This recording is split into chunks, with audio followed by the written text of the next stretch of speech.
Galilée nous a encore visité. Prêchons la parole, il nous a donné la part, une part suffisante, l'assurance de mon salut, ce qui a fermé notre foi.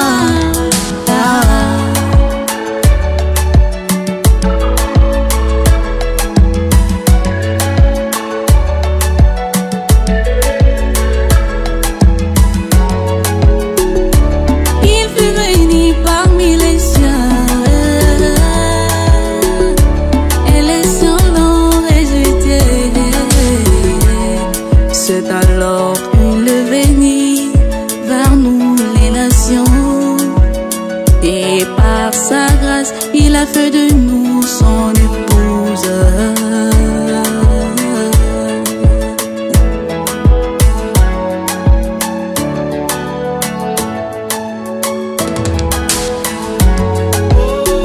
Il nous a donné une merveilleuse promesse. Il nous a précédés pour nous préparer la place, afin que là où il est, nous y soyons aussi. Et nous nous apprêtons pour la fête des noces, et nous préparons pour l'enlèvement.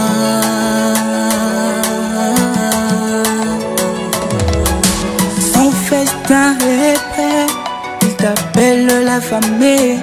Et toi qui as soif, viens, le juste t'envie. Heureux ce qu'il a choisi pour une éternité de joie. Acclamons le Tout-Puissant, car il a vaincu la mort à la croix de Golgotha. Par sa mort, nous avons reçu la vie. Nous avons reçu la vie.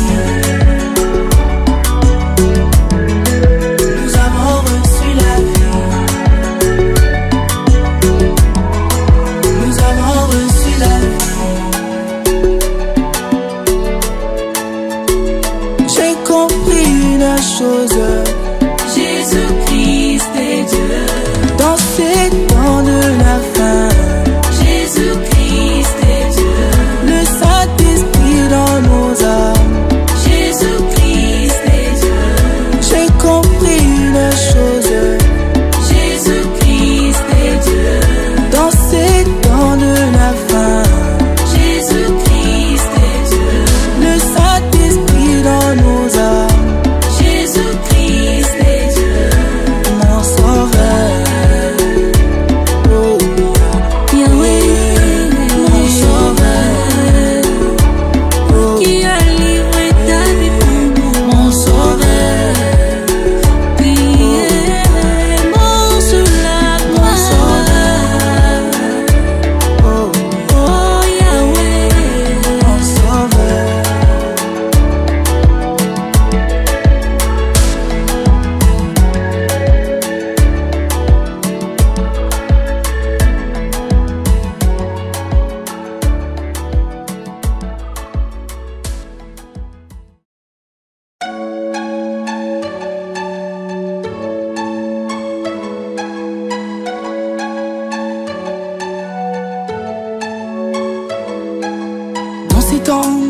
de la fin, les temps de Galilée nous a encore visité. Prêchons la parole, il nous a donné la part, une part suffisante, l'assurance de mon salut, ce qui a fermé notre foi. Ville-province de Kinshasa, maison communale de Kinshasa, messieurs et dames, fidèles téléspectateurs, vous qui nous suivez de partout à travers le monde, nous vous disons infiniment merci. Junior, Jackson Litia, laissez-moi, Tokitaka sur le terrain pour nous collaborer. Tout ce qui se passe en République démocratique du Congo, tout ce qui se passe dans Brazzaville, tout ce qui se passe de partout à travers le monde. Union RTV, nous prenons l'union de la famille. l'union dans la société, l'union dans les corps mystiques de notre Seigneur Jésus-Christ. Vous avez belé, vous mettez na kolanda biso na chambre, na salon, na cuisine, même am souba tiaka téléphone, na douche, aso sukola, mais azo yo kabiso lokola radio, kola pambola bino, kola pambola bande ko news bolanda biso na Arouara, bande ko news bolanda biso na Dungu, bande ko news bolanda biso na Bunia, bande ko news bolanda kolanda biso depuis Dallas, depuis Charlotte, et depuis Canada et de partout. To pesibino mboto bo c'était bande ko Brésil, bande ko Philippines, pe to kanisibino bo sai belé congolais aza partout. Wa linga kayeba makamuni za ko lekana mboka nae. Biso ceux qui bomoni biso surtout à l'émission en cœur ouvert, ezalaka pambate parce que nous venons vous présenter et vous informer sur tout ce qui se passe dans les corps mystiques de notre Seigneur Jésus-Christ. Et beaucoup plus l'émission en cœur ouvert traite les histoires qui viennent à la place publique. Biso to traite makambo c'est na chambre batute, to traite makambo c'est na salon, to c'est maki en privé batu ba ba kiti biso to kolobela. Non, makambo nyonso yaka à la place publique, makambo nyonso za ko salima à la place publique, biso to la kisarabino pe to ko informer bino, tala makambo c'est maki à la place publique, place telle, tala makambo lo bama kibo. Et biso après la prière, Dieu nous inspire pe to ko maniola, pe ko sembola makambo lo lenge sengeli na ndenge salema beaucoup plus pesa ko lekana kati ya corps mystique. Je n'oublierai pas de dire d'abord merci au Tout-Puissant, le roi des rois, le Seigneur des seigneurs, le patron de ma vie, le plus beau d'entre 10 000. Ou a tikelinga souffle de vie pour tout coûter un peu tout le monde a binom ko lelo ba promesse ba émission ezebele veuillez nous excuser surtout un cœur ouvert to la kaki bino to sala éclairage sur ce qui se passe entre les pasteurs l'Ifoko du ciel et les pasteurs Bill Desert na Brazzaville za Koinda. Donc expliquer bino makambo wana j'ai personnellement les pasteurs Bill Desert na téléphone to solo na royer bisabino o to solo la kinaye et puis côté à pasteur il faut que to zwa ki bongo ndeko na biso o chargé de communication le frère Eli Welo. Donc j'ai tous les éléments to présenter à la place publique ndenge nini makambo zo le kana compréhension bandi ndenge nini makambo comme na niveau wana ndenge nini toutes les informations tous en déjà tous traités on a table la rédaction na biso. Voilà pourquoi bon mon makambo zo loba mebele makambo zo le mebele mais bande quoi États-Unis bazo zela ah mais frère junior lobele ngo tendeni bande quoi France belé bazo zela poni frère junior lobele ngo ten non biso to sala rapport na BSD to sala rapport batu ba yeba biso te to sala apete pour na ko bimisa ko loba mabe batu non nous prions le Seigneur dossier à la place publique to bondeli kolo inspiré biso ne to ko la kisabino tala makambo sa butala makambo sa parce que ce sont des histoires où ils sont dans le corps mystique de notre Seigneur Jésus-Christ. Ils ont engagé biso directement personnellement. Et comme moi je reconnais ma position dans le corps mystique de notre Seigneur Jésus-Christ, il y a tout l'extra makambo mususu bomote. Ba mo lo beze belé na introduction to ngato zo bino mingite, le loto kiti a na commune Kinshasa, commune maire ya ville province de Kinshasa, makamni yango za olekana a. Le révérend pasteur Barouti Kalala Carlos Ongana Zobengai BKC Barouti Kalala Carlos, le responsable de l'église Barouti Tabernacle aujourd'hui, nous a inspiré à organiser une série d'actions évangéliques. Une série d'actions évangéliques. Tango abetaka yango, excusez-moi, toloba on a terme bakino, à salarié yango, na katia Barouti Tabernacle, action évangélique généraux et sisitaka makele libelé. Et biso tango tokita na territoire que mettre fin na ba makele le mususu. Généreux misa makele oh mon ango wapi mais biso to lobele yango toujours en cœur ouvert makele le sila. Lelo oyo action évangélique bandi na commune à Kinshasa. Beaucoup de gens en parlent. Ah, action évangélique pour nani oh pour nani bako pour na maison communale à Kinshasa. Papa ne banda ko ça na ba stade. Papa ne banda ko ça la plein air. Pour nani yaki pour na katia clôture la maison communale à Kinshasa. Papa mama bilenge oza kolanda nga ozolanda nga na minute oyo yeba yango. Dieu retire son homme, mais jamais son esprit. Teme moko, oyo papa bandai kosei là, le docteur Jésus. Moi n'a pas aïe nango le docteur Jésus. Le Dieu de mon père est vivant. Ah, tu vas expliquer en intégralité dans cette émission à cœur ouvert. Mais laissez-moi brosser rapidement quelques points pour bandeko yo bazo lobama muke sur action évangélique. Ndeko yo oyo mesana toujours ko critiquer. Au moni lo ko critiquer.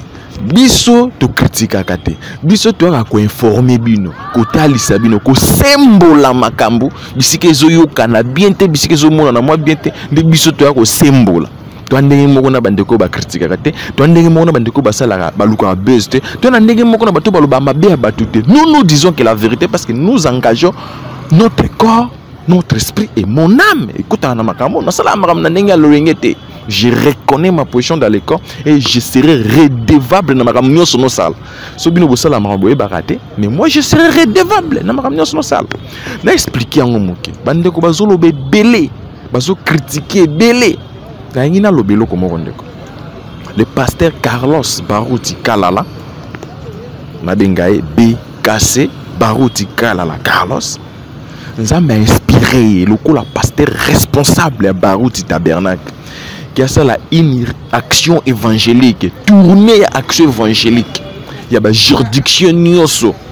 Oyo papa Nzambe peut inspirer à katia ba juridiction ba réunion de famille na ba commune pour permettre ba Nzambe oyo aluka ki maté à le dimanche, le mercredi, le vendredi na ba juridiction wana aya koyoka maté ya oyo papa nae pasteur nae a prêcher ki. Il y a Nzambe inspirer le pasteur Barouti à l'époque à ça la ba réunion de famille wana to bingi yango ba juridiction et le pasteur Barouti est passé. Et reste mémoire na papa na biso notre évêque tant on attend à kombo nae donc jusque là na mona on dirait ah hermo na vanda ah pasteur Barouti présente à Koufi donc il est que la hanga hermo komoko nous vendre hôtel ah pasteur Barouti nda Koufi on ta ba vidéo est-ce que Barouti présente azo payer mané héros bon Koufa c'est trop dur azo payer mané azo ta la biso ndeto ça ba makambo yo izo il kana ndengeni de l'autre côté donc je me pose parfois des questions et là juste parenthèse. Tant qu'on va la réunion de famille wana to bien une juridiction et vouloir kanango bien oya Kingoli oya Barumbu bandeko nyonso ya ba monga fula ya ba kwenyoso ya ville province Kinshasa ba évoluer bien. Et quand l'homme de Dieu le pasteur Barouti Carlos aïe ça m'a inspiré à la Moussa ba juridiction et ça qui a là la terre mais a boosté yango na ba une série de réunions ou actions évangéliques. Yango to bandi bongo l'action évangélique ya bosso to bandi bongo na juridiction to na bandeko nyonso o bazana district ya Lukunga si je peux dire comme ça bandeko ya Kingoli bandeko ya Barumbu dans la commune ya Kinshasa ozana Barumbu ozana Gombe ozana Mongafula Ngalema wana Ngalema bandeko nyonso bazana district ya Lukunga boya to tondisa espace à maison communale pour n'anga no mona déjà moké parce que sensibilisation oh et salemaki je ne sais pas hein? Pourquoi moi espace oyo ezamuké pour n'anga parce que sensibilisation déjà no mona que to tondisa ninyo moi espace à maison communale na expliquer ce que pour na bandeko ba mais ça n'a toujours ko critiquer on biso to ko éclairer bandeko éclairage toujours ça les années yo oyo mais ça n'a kaka ko critiquer. Le pasteur titulaire, le pasteur responsable de l'église Barouti Tabernacle, Nzambe a inspiré qui a ça la action évangélique partout à travers la ville province de Kinshasa. Yo vandi na kwena yo okomi critique yango. Na loba na obo. Même aux na kati l'église Barouti Tabernacle, frères et sœurs, papa, maman. Si le pasteur Barouti lui-même, notre évêque, était ici, vivant avec nous, à organiser eloko wana yo nani olinga ko vanda na coin na yo obake ongano kende action évangélique wana te yo nani ça c'est de 1 de 2 si vous êtes ici je m'adresse à tous les fidèles onozoyoka ils sont même na Barouti Tabernacle na bandiko libana ni bazo critiquer belé bika na Kinshasa azo ça la action évangélique na kati ya maison communale a pour votre formation. Tant pasteur Barouti pa banda ba campagne abanda on ka ba tourner lokola moi na salabu abanda on peut kana ba maison communale. Pourquoi pasteur Carlos aponi pe maison communale point d'interrogation to luka moto poser question nazongi na makambo na ndelo loba pasteur Barouti de son vivant a organisé action évangélique na maison communale à Kinshasa yo vandi na ndaku obina biloko ana okena ngate ozana Barouti Tabernacle oza libanda bisiko za kolanda biso frères et sœurs. N'osez pas tenter Dieu. Parce que bandeko belé ba komo sakana nzambe lelo. To komo zonzambe kwa masana biso, on dirait ce qui nani. Frère, faut faire très attention. Et beaucoup d'hypocrites, ici je reprends, bah hypocrite, bah tondi. Nayebi, Dieu m'a déjà inspiré, Dieu m'a déjà montré. Pour permettre à l'obango de se déchaîner par la moko. Il y a des gens, ou un groupe de gens, bah vandi, bah zotale là na ou makambu. Ou na baouti tabernacle. Moi je dis clairement. Je dis clairement. Et puis mission écoutez là. Un groupe de gens bah vandi, bah zotale là na ou makambu. Bah monsieur sou bah zoluka. Raison ni ko pousser bango bas ba ko se ba pousser za na mitema na bango azolu ko moi raison moko bo ba nyate na makolo ou bi ba selemo eloko moko azui raison akoksi désir o eza déjà caché na katini nga na yebi yango tozo pesa rabino inane nga na émission oyo na pesi inane si Jésus tarde à venir ti 2025 dans le bango pour ne pas dire qu'il a prophétisé 2025 parce que j'ai ça l'atmosphère à Batou nazo mon atmosphère puis nazo yo atmosphère à Batou ba vandi ba zo la ka ba nyata kinga ndazu raison ko kisi bosengo yaza na mutema nae mais détrompez-vous na rappelez rango toujours c'est que notre révérend le pasteur Baoutika son avait dit c'est lui qui osera dire quelque chose en dehors de ce que moi j'ai dit, prêcher quelque chose en dehors de ce que moi j'ai prêché. Quoi? Branham a prêché, Paul a prêché, Yépe aye a prêché.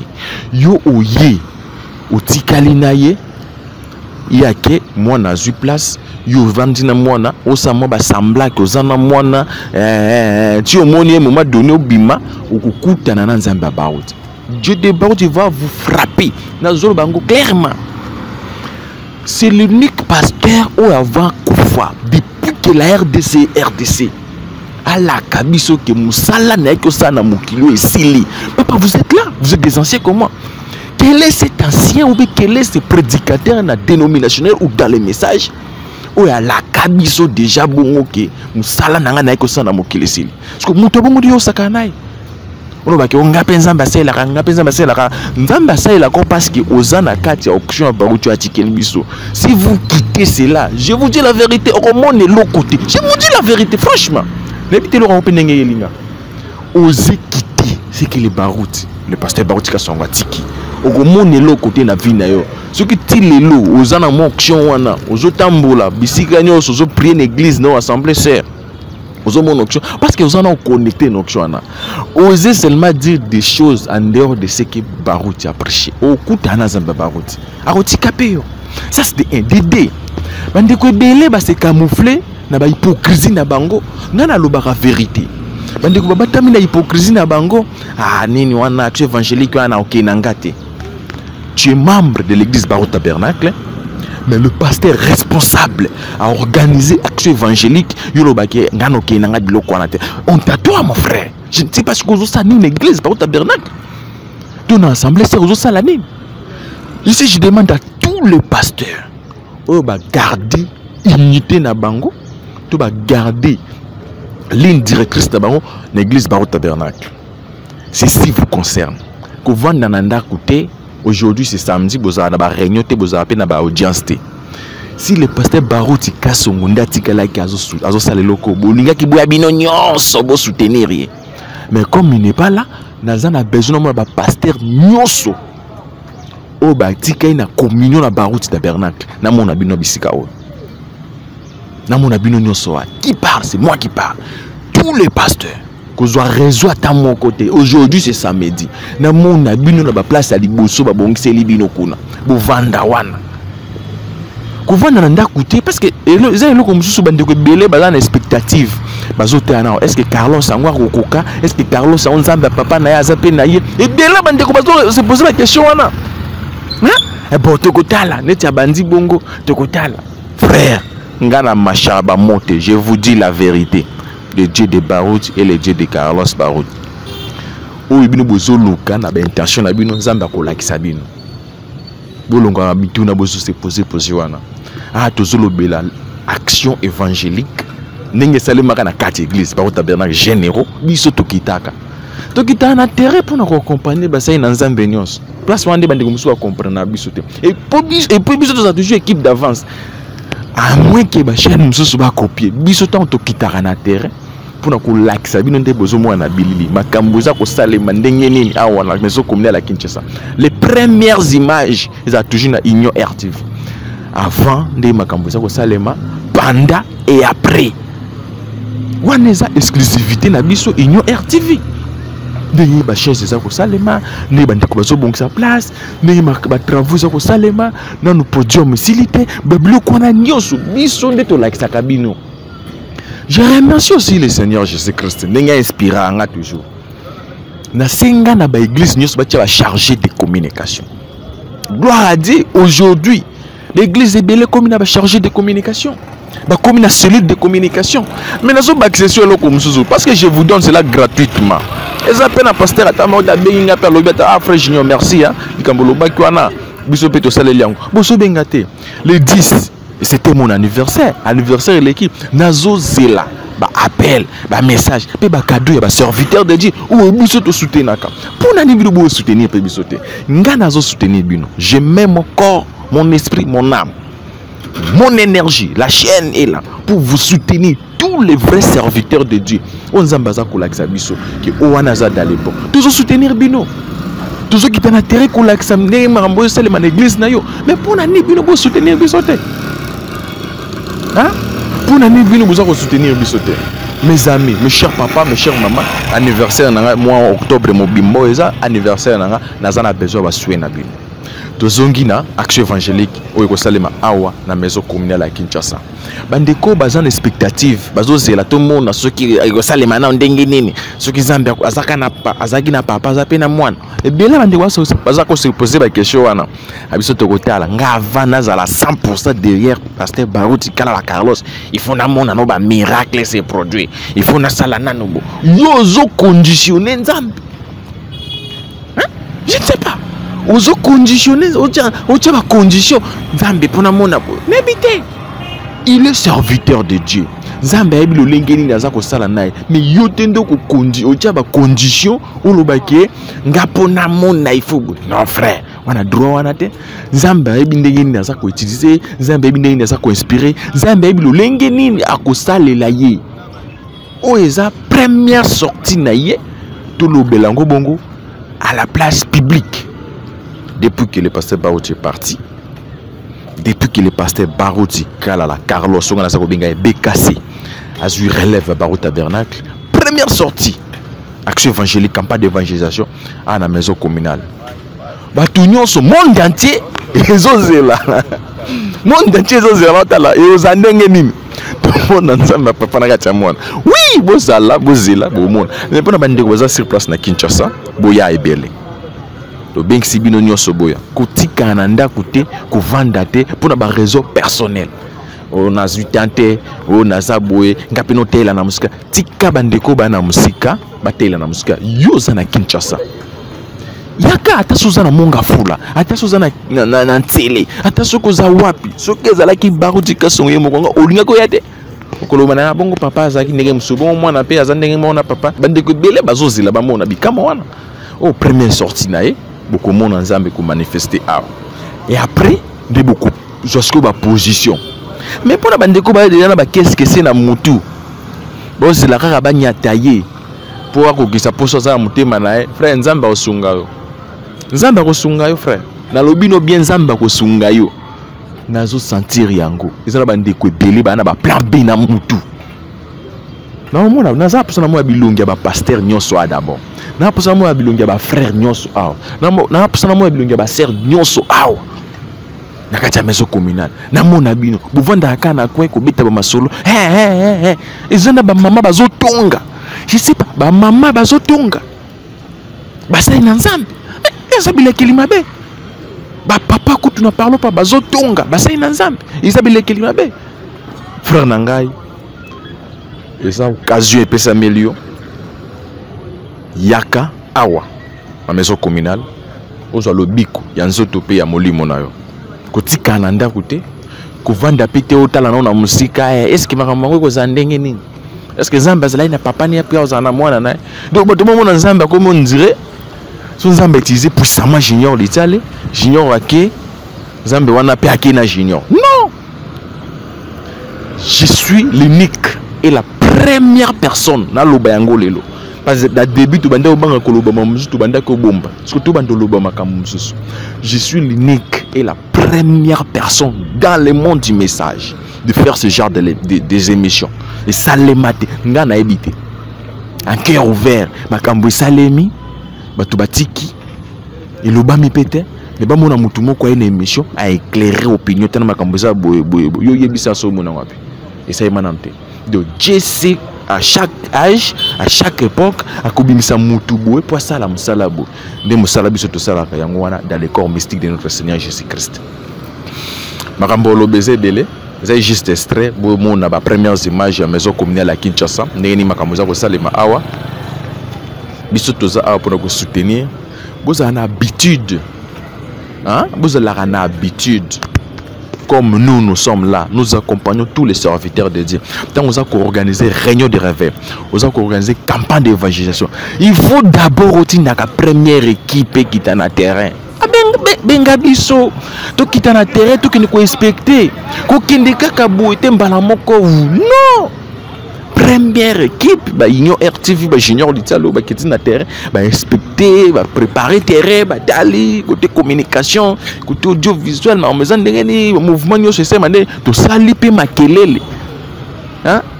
Parce qu'après Bisso, tu as dit qu'il est Michel Kobotama, mais Bisso non, on est tous allés. Union RTV, un cœur ouvert, première émission, où est tout les choses qui viennent à la place publique. Tous ça, non, mis balete. Dans tout bandé, le bango. Tu as non matin mais bah photocopier kobima malem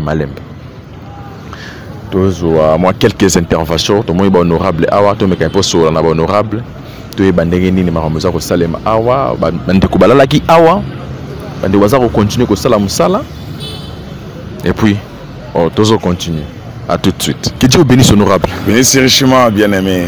Ah, tu coutio à honorable, tu habites au lalaki awa ou bien ou yaki na tongo puis c'est bisonné ni déroulement puis ba travaux au salema awa.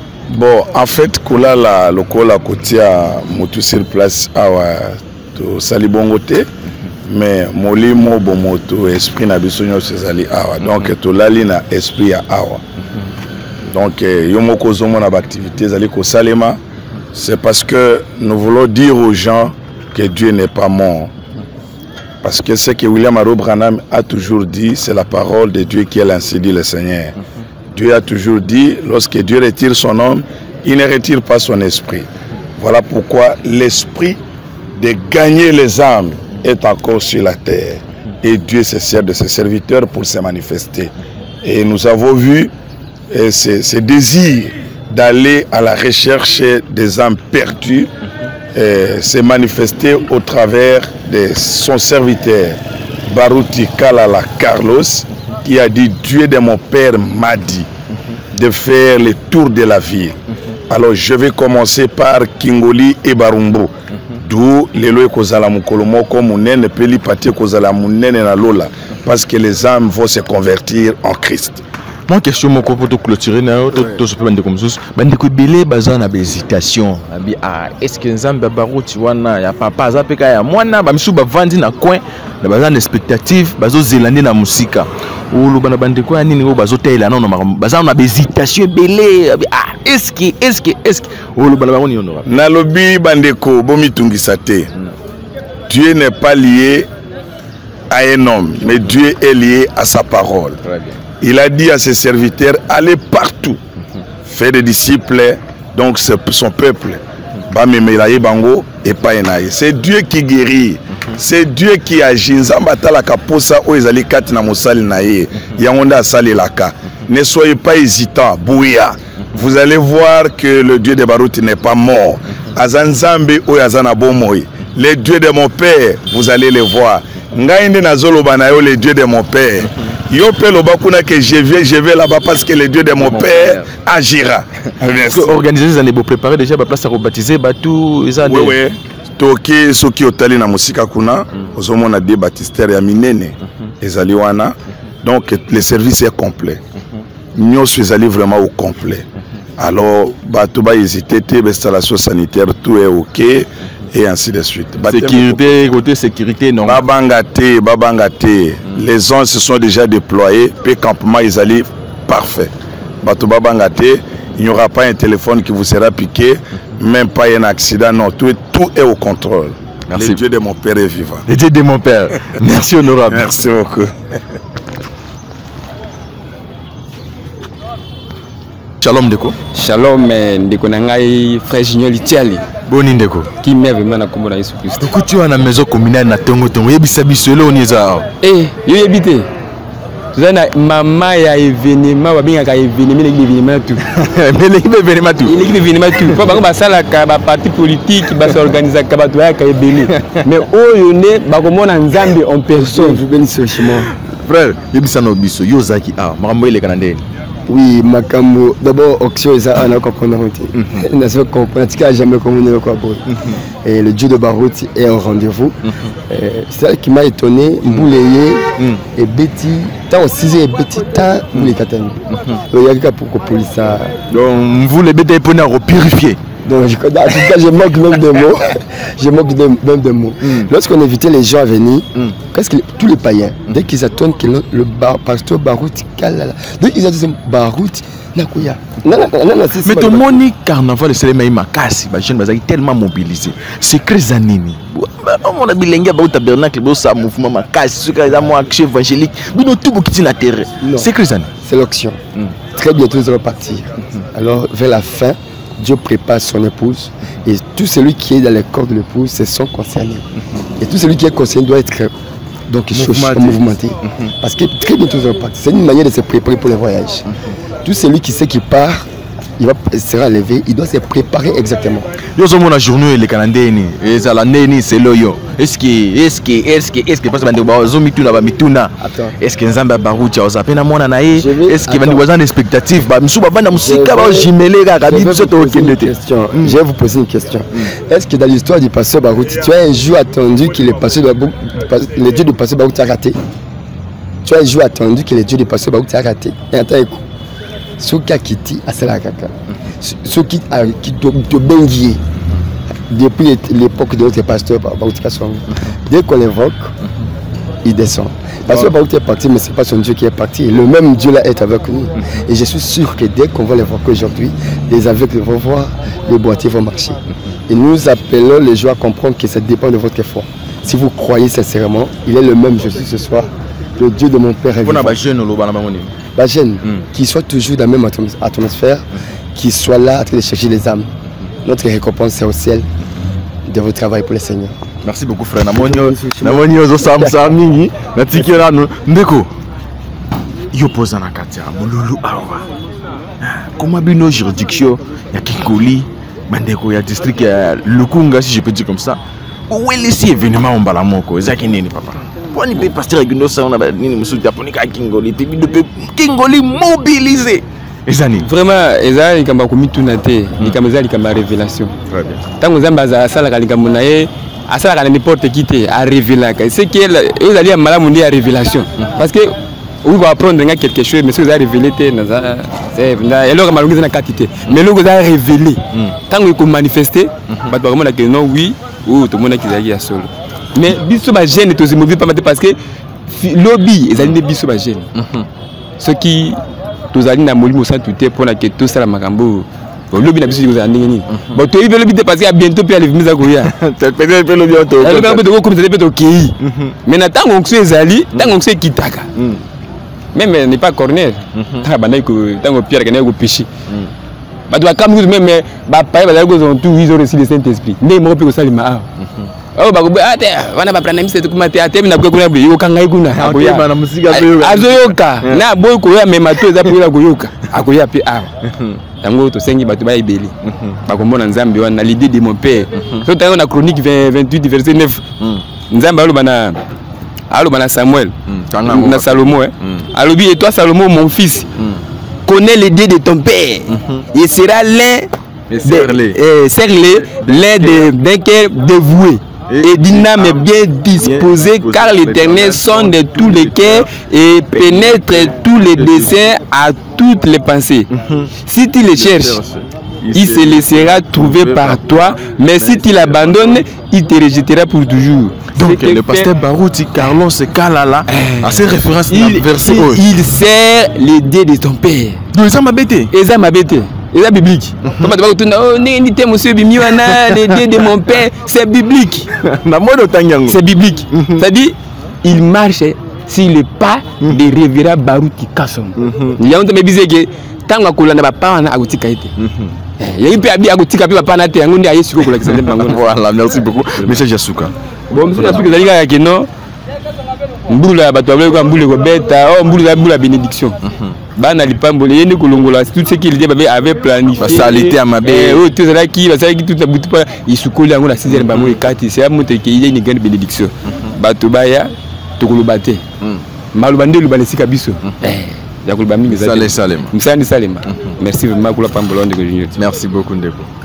Nanda kapé on a YouTube. Nana message nanda makamano tout ngam natinga ma prédication sur la.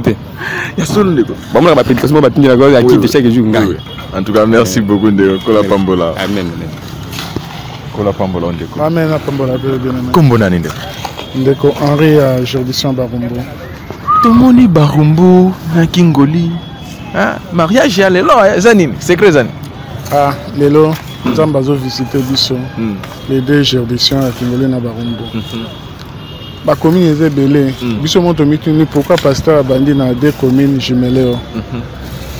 Alors, tous les ans, c'est l'élo venait là. Et c'est mon casse pour la Bisso, commune à Kingoli, juridiction Kingolé na Barumbu. Nous avons visité Bisso, l'élo, avec Kangola fait Bisso, l'élo. Mais ça, je relance na ba jeune nyos o ba vandi ba na ba expectative ba otala na musika do ba o jimele na musika est-ce que lo koni ko simba depuis beka kenda mona pa o meka na nzoto est-ce que ko simba yo lo ba ngoni bon na maman nzambe ba meka raté nyos eza révélation c'est pas révélation oui ba mona mona te ba mona nde o eza kati ya mona très bien Dieu de mon père, Nzambo a salé na Branham, Nzambo a salé li Barouti. Avec le même Dieu. Adam Nzambe moko azo sala lelo na Carlos Barouti. Ba minimiser te yo ndeko yo fani na ndako. Iyaka contempler Nzamba Barouti. Donc botala nzoto mais botala lelo za na kati nzoto. Botala tu so otali na nzoto. Ondi maete. Mais so otali o eza kati na ye. Ndo croire. Merci beaucoup Ndeko. Merci Ndeko. Amen.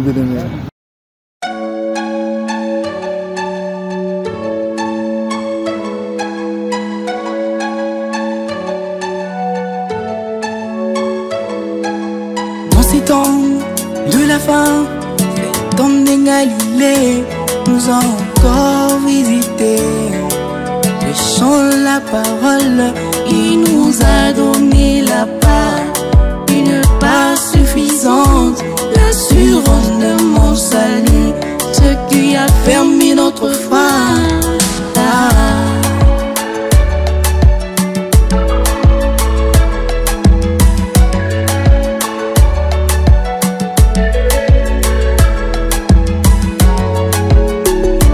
Il fut béni parmi les siens.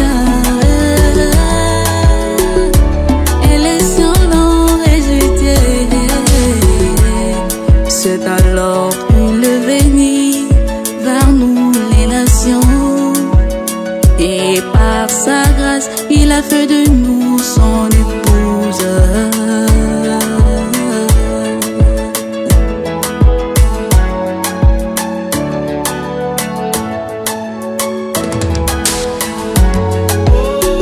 Il nous a donné une merveilleuse promesse.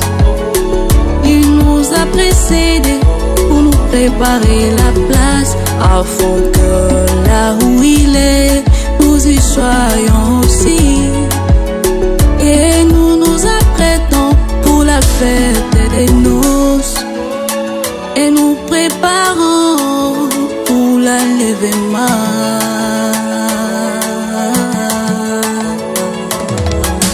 Son festin est prêt, il t'appelle la famille. Et toi qui as soif, viens le juste t'envie. Et c'est qu'il a choisi pour une éternité de joie.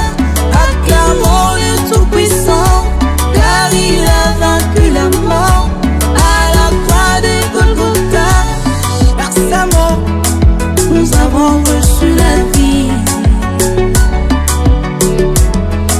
Nous avons reçu la vie. Nous avons reçu la vie.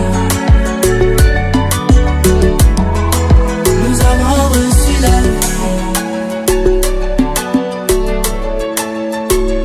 J'ai compris une chose.